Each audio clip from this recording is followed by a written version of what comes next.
Hi friends, Kinson Chitlapalli here. എല്ലാവർക്കും once again Kins content writing and English fluency training YouTube ചാനലിലേക്ക് സ്വാഗതം.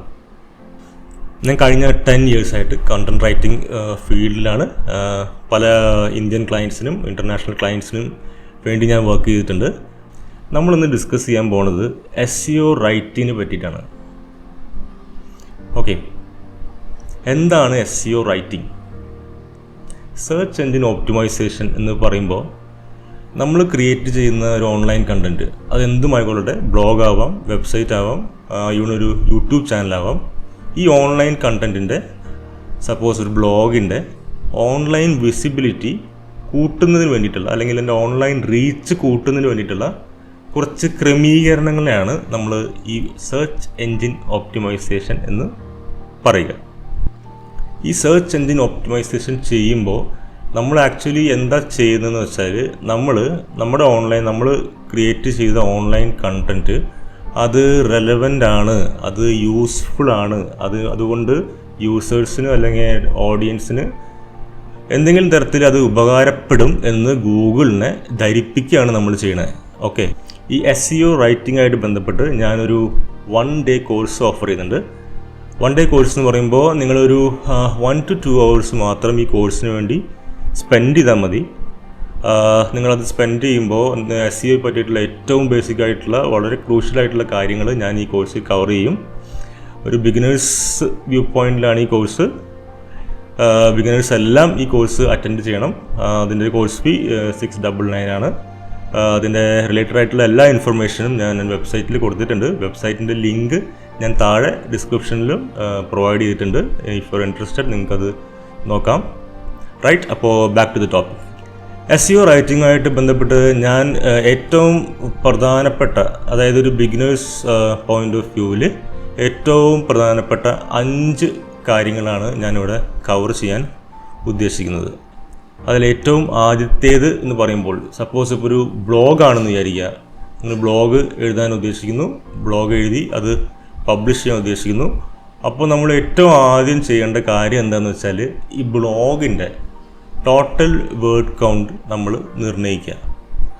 Okay, total word count നിർണ്ണയിച്ച ശേഷം മാത്രമേ നമ്മൾ അത് ആ ഒരു എൻഡവറിലേക്ക്, അല്ലെങ്കിൽ ആ ഒരു കണ്ടൻറ് ക്രിയേഷൻ പ്രോസസ്സിലേക്ക് ഇറങ്ങി പുറപ്പെടാൻ പാടുകയുള്ളൂ. സപ്പോസ് നിങ്ങളൊരു ഏറ്റവും മിനിമം വേർഡ് കൗണ്ട് നോക്കുകയാണെങ്കിൽ ഒരു 500 വേർഡിൻ്റെ ഒരു ബ്ലോഗ് എഴുതുക എന്ന് നിങ്ങൾ വിചാരിക്കുക. ഓക്കെ, 500 വേർഡ്സിൻ്റെ ബ്ലോഗ് അല്ലെങ്കിൽ 500 വേർഡ്സിൻ്റെ ഒരു ആർട്ടിക്കിൾ. ഓക്കെ, ഈ 500 വേർഡ്സിൻ്റെ ആർട്ടിക്കിൾ നമ്മൾ ഈ വേർഡ് കൗണ്ട് നിശ്ചയിച്ചതിന് ശേഷം നമ്മൾ ഈ പർട്ടിക്കുലർ കണ്ടൻറ് ബോഡി അതിനെ നമ്മൾ 3 പാർട്സായിട്ട് ഡിവൈഡ് ചെയ്യണം. 3 ഭാഗങ്ങളായിട്ട് ഈ പറഞ്ഞ ബ്ലോഗ് കണ്ടൻറ്റിനെ ഡിവൈഡ് ചെയ്യുക.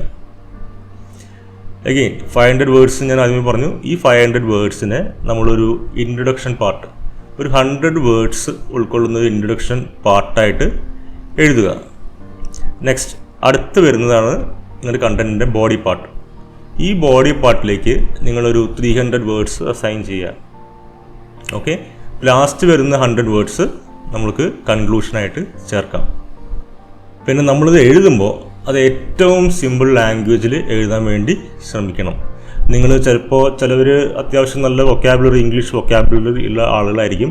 അപ്പോൾ അവരുടെ ഒരു എക്സ്പെർട്ടൈസ് അല്ലെങ്കിൽ അവരുടെ ഒരു വൊക്കാബുലറി സ്കിൽസൊക്കെ ഡിസ്പ്ലേ ചെയ്യാൻ വേണ്ടി ശ്രമിക്കും. നല്ലതാണ്. പക്ഷേ നമ്മുടെ കണ്ടൻറ്റ് എന്താണെന്ന് വെച്ചാൽ അത് പോകുന്നത്, അതിൻ്റെ ഒരു ഓഡിയൻസ് എന്ന് പറയുന്നത്, അത് ഭൂരിപക്ഷം വരുന്നത് സാധാരണക്കാരായിട്ടുള്ള ആളുകളാണ്. അപ്പോൾ നിങ്ങൾ കൺസിഡർ ചെയ്യേണ്ടത് ഇത് വായിക്കുന്നത് സാധാരണക്കാരാണ്. അതുകൊണ്ട് ഞാൻ എഴുതേണ്ടത് സാധാരണക്കാർക്ക് മനസ്സിലാവുന്ന ഭാഷയിലായിരിക്കണം എന്നതാണ്. അത് വളരെ ഇമ്പോർട്ടൻ്റ് ആണ്. ഓൾറൈറ്റ്, സെൻറ്റൻസസ്, ഓരോ സെൻറ്റൻസസും അധികം നീളം കൂടാതെ ഒരു അറൗണ്ട് 20 വേർഡ്സിൽ നിങ്ങൾ അത് സെറ്റ് ചെയ്യുക. മോർ ദാൻ 20 വേർഡ്സ് നല്ലതല്ല. ഓക്കെ, അതുപോലെ തന്നെ ഓരോ പാരഗ്രാഫും, ഒരു പാരഗ്രാഫിനകത്ത് നിങ്ങൾക്ക് 3 to 4 സെൻറ്റൻസസ് ഇൻക്ലൂഡ് ചെയ്യാം. അതിന് മേലേക്ക് പോകാത്തതാണ് നല്ലത്. ഓരോ പാരഗ്രാഫും ഷോർട്ടായിട്ടിരിക്കാൻ ശ്രമിക്കുക. അപ്പോൾ അങ്ങനെ ചെയ്യുമ്പോൾ അതൊരു റീഡറിനെയാണ് ഹെൽപ്പ് ചെയ്യണത്. ഒരു റീഡർ അല്ലാതെ അത് വായിച്ച് നോക്കുന്ന ആൾക്ക് അത് പെട്ടെന്ന് അത് സ്കിം ചെയ്ത് സ്കാൻ ചെയ്യാൻ, അതായത് പെട്ടെന്ന് ഓടിച്ച് വായിച്ച് നോക്കാൻ അത് ഉപകരിക്കും. അപ്പോൾ ഒരു വലിയൊരു ചങ്ക് ഓഫ് പാരഗ്രാഫ്, ഒരു വലിയൊരു പാരഗ്രാഫ് ആണെങ്കിൽ അത് കാണുമ്പോൾ തന്നെ നമുക്ക് അയ്യോ ഇത് വായിക്കണോ എന്നൊക്കെ ഒരു സംശയം തോന്നും. അപ്പോൾ നമ്മൾ നാച്ചുറലി നമുക്ക് അതൊരു ഒരു ബുദ്ധിമുട്ടായിട്ട് ഫീൽ ചെയ്യും. അപ്പോൾ ഇത്രയും വലിയ പാരഗ്രാഫ് കാണുമ്പോൾ ഒരു റീഡർ ചിലപ്പോൾ വിചാരിക്കുക ഇതിനും ബെറ്റർ ആയിട്ടുള്ള ആർട്ടിക്കിൾസ് വേറെ എങ്ങനെയും കാണും, അതുകൊണ്ട് ഞാൻ ഇത് ക്ലോസ് ചെയ്തിട്ട് അടുത്തേക്ക് പോകാമെന്നായിരിക്കും. അപ്പോൾ അതുകൊണ്ട് ഈ വലിയ പാരഗ്രാഫ്സ് അവോയ്ഡ് ചെയ്യുക. ചെറിയ ചെറിയ പാരഗ്രാഫിൽ ഏറ്റവും സിമ്പിൾ ലാംഗ്വേജിൽ എഴുതുക. അപ്പോൾ അത് വായിക്കാൻ വളരെ സിമ്പിളായിരിക്കും, അത് എൻഗേജിങ് ആയിട്ടൊക്കെ റീഡർക്ക് തോന്നും. അടുത്ത വളരെ പ്രധാനപ്പെട്ട പോയിൻ്റാണ് കീ ഫ്രേസ് അല്ലെങ്കിൽ കീവേഡ് ആഡ് ചെയ്യുക എന്നുള്ളത്. കീവേഡ് ആഡ് ചെയ്യുക എന്ന് പറഞ്ഞ കൺസെപ്റ്റ് എന്താണെന്ന് വെച്ചാൽ നമ്മളതിൻ്റെ പിന്നിലുള്ള കൺസെപ്റ്റാണ് മനസ്സിലാക്കേണ്ടത്. അത് ജസ്റ്റ് ഒരു കീവേഡ് അല്ലെങ്കിൽ ഒരു ടെക്നിക്കാലിറ്റി മാത്രം നമ്മളതിലേക്ക് പോകേണ്ട ആവശ്യമില്ല. നമ്മളത് എങ്ങനെ അത് വർക്ക് ചെയ്യുന്നു എന്നാണ് മനസ്സിലാക്കേണ്ടത്. റൈറ്റ്. ഇപ്പോൾ കീവേഡ് എന്നതുകൊണ്ട് നമ്മൾ ഉദ്ദേശിക്കുന്നത് എന്താണെന്ന് വെച്ചാൽ എങ്ങനെ നിങ്ങളുടെ ഒരു റീഡർ അല്ലെങ്കിൽ ഒരു ഓഡിയൻസ് ഒരു സെർച്ച് നടത്തുന്നു. സപ്പോസ് നിങ്ങളുടെ ഒരു റീഡറിന് കൊച്ചിയിലുള്ള നല്ലൊരു ഹോട്ടലിനെ പറ്റിയിട്ടുള്ള ഒരു ഇൻഫർമേഷൻ വേണം. അപ്പോൾ അയാൾ മോസ്റ്റ് പ്രോബബ്ലി അയാൾ ചെയ്യാൻ ചാൻസ് ഉള്ളത് അല്ലെങ്കിൽ സെർച്ച് ചെയ്യാൻ ചാൻസ് ഉള്ള ഒരു ഫ്രേസ് അല്ലെങ്കിൽ ഒരു വാക്കിൻ്റെ ഒരു കൂട്ടം എന്താണെന്ന് വെച്ചാൽ ബെസ്റ്റ് ഹോട്ടൽസ് ഇൻ കൊച്ചി എന്നായിരിക്കും. അല്ലെങ്കിൽ ഇപ്പോൾ റെസ്റ്റോറൻറ്റ്സിനെ പറ്റിയിട്ട് അറിയണമെന്നുണ്ടെങ്കിൽ അയാൾ സെർച്ച് ചെയ്യാൻ സാധ്യതയുള്ളത് ബെസ്റ്റ് റെസ്റ്റോറൻറ്റ്സ് ഇൻ കൊച്ചി എന്നായിരിക്കും. അപ്പോൾ ബെസ്റ്റ് റെസ്റ്റോറൻറ്റ്സ് അല്ലെങ്കിൽ ബെസ്റ്റ് ഹോട്ടൽസ് ഇൻ കൊച്ചി എന്ന് പറയുന്നതാണ് അതിൻ്റെ ഒരു കീ ഫ്രേസ് അല്ലെങ്കിൽ കീവേഡ്. റൈറ്റ്.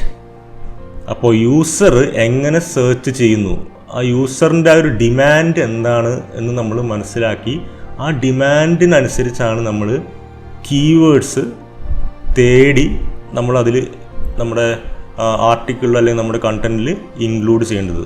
അപ്പോൾ ഡിമാൻഡ് എന്താണോ എന്ന് നമ്മൾ മനസ്സിലാക്കണം. ഈ കീവേഡ്സ് സെർച്ച് ചെയ്യാൻ വേണ്ടിയിട്ട് നമുക്ക് വളരെ ഡിപ്പെൻഡബിൾ ആയിട്ടുള്ള ടൂൾസ് ഉണ്ട്. കീവേഡ് പ്ലാനർ പോലെ ഗൂഗിളിൽ തന്നെ ഓഫർ ചെയ്യുന്ന കീവേഡ് പ്ലാനർ ഉപയോഗിക്കാം. അല്ലെങ്കിൽ സെംറഷ് പോലെയുള്ള മറ്റ് അനവധി ടൂൾസ് ഉണ്ട്.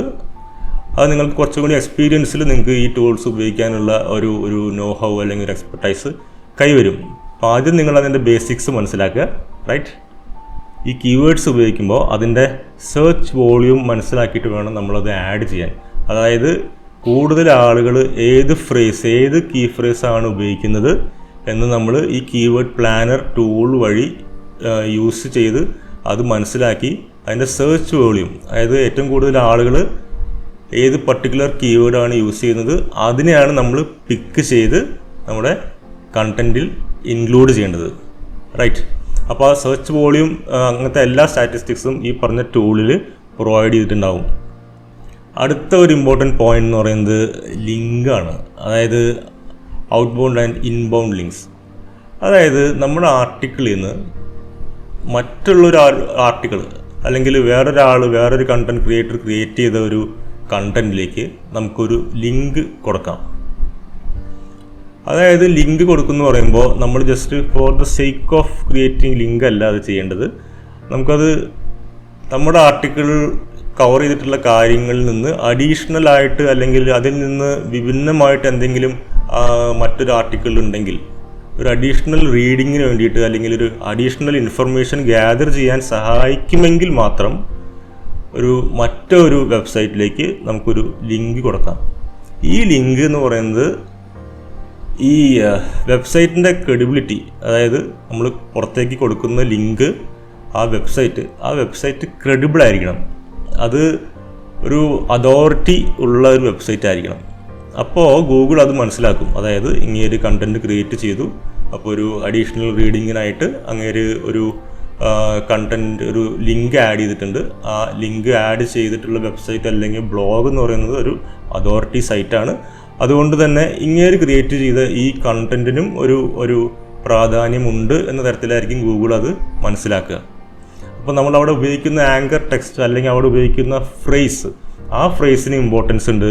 കാരണം ആ ഫ്രേസും നിങ്ങൾ ഈ ലിങ്ക് കൊടുക്കുന്ന വെബ്സൈറ്റിലെ കണ്ടൻറ്റുമായിട്ട് ഒരു ബന്ധം വേണം.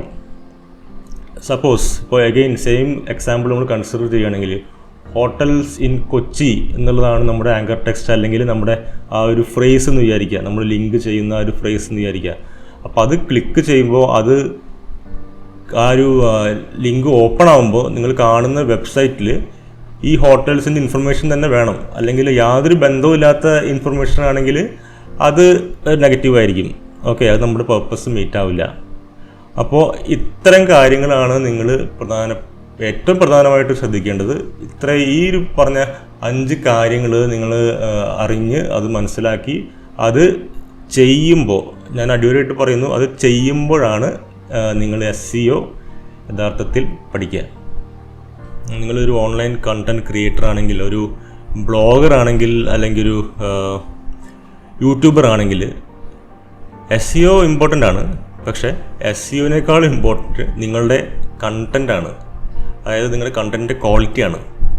നിങ്ങളുടെ കണ്ടൻറ്റ് ഒത്തൻറ്റിക് ആയിരിക്കണം, അതായത് ഒറിജിനൽ ആയിരിക്കണം, അത് എൻഗേജിങ് ആയിരിക്കണം, അതിന് ക്വാളിറ്റി വേണം. ക്വാളിറ്റി ഒന്നും ഇല്ലാത്തൊരു കണ്ടൻറ്റാണ് പക്ഷെ നിങ്ങൾ ഭയങ്കര SEO ആണ് ചെയ്തതെന്ന് വെച്ചിട്ടുണ്ട് യാതൊരു പ്രയോജനവുമില്ല. അതാണ് നിങ്ങൾ ഏറ്റവും ബേസിക്കായിട്ട് മനസ്സിലാക്കേണ്ടത്. Right? As a content creator നിങ്ങളുടെ യൂസേഴ്സിന് അല്ലെങ്കിൽ ടാർഗറ്റ് ഓഡിയൻസിന് മാക്സിമം അവർക്ക് വാല്യൂ കൊടുക്കാൻ ശ്രമിച്ചുകൊണ്ടേയിരിക്കുക. ഓക്കെ, നിങ്ങളുടെ ഏറ്റവും വലിയ പ്രയോറിറ്റി അതായിരിക്കണം, വാല്യൂ. നിങ്ങളുടെ യൂസേഴ്സിന് വാല്യൂ കൊടുക്കുക. തിരിച്ച് അവർ നിങ്ങളെ എന്തായാലും ഹെൽപ്പ് ചെയ്യും. റൈറ്റ്? അങ്ങനെ ചിന്തിക്കുക. വീഡിയോ ഇഷ്ടമായെങ്കിൽ തീർച്ചയായിട്ടും ലൈക്ക് ചെയ്യുക. അത് നിങ്ങൾ സബ്സ്ക്രൈബ് ചെയ്യുക, ബെൽ ബട്ടൺ അമർത്തുക. എന്തെങ്കിലും ഡൗട്ട്സോ ക്വരീസോ എന്തെങ്കിലും ഉണ്ടെങ്കിൽ നിങ്ങളത് കമൻറ്റ് ബോക്സിൽ നിങ്ങൾക്ക് ചോദിക്കാം. നിങ്ങളുടെ എല്ലാ ഡൗട്ട്സും ഞാൻ റിപ്ലൈ തരാം. പിന്നെ വാട്സാപ്പ് മെസ്സേജസ് എന്തെങ്കിലും നിങ്ങൾക്ക് ചാറ്റ് ചെയ്യണമെങ്കിൽ എൻ്റെ വാട്സാപ്പ് ലിങ്ക് ഞാൻ താഴെ പ്രൊവൈഡ് ചെയ്തിട്ടുണ്ട്. നിങ്ങൾക്കത് ചെക്ക് ചെയ്യാം. നിങ്ങൾക്ക് നേരിട്ട് വിളിക്കാൻ മൊബൈൽ നമ്പർ ഞാൻ താഴെ പ്രൊവൈഡ് ചെയ്തിട്ടുണ്ട്. കോഴ്സ് ഡീറ്റെയിൽസ് എന്തെങ്കിലും അറിയണമെങ്കിൽ നിങ്ങൾക്ക് നേരിട്ട് വിളിച്ച് അത് കൺഫേം ചെയ്യാം. വെബ്സൈറ്റ് സന്ദർശിക്കുക. ഓക്കെ, അപ്പോൾ that's all for now. Insensitively signing off. By.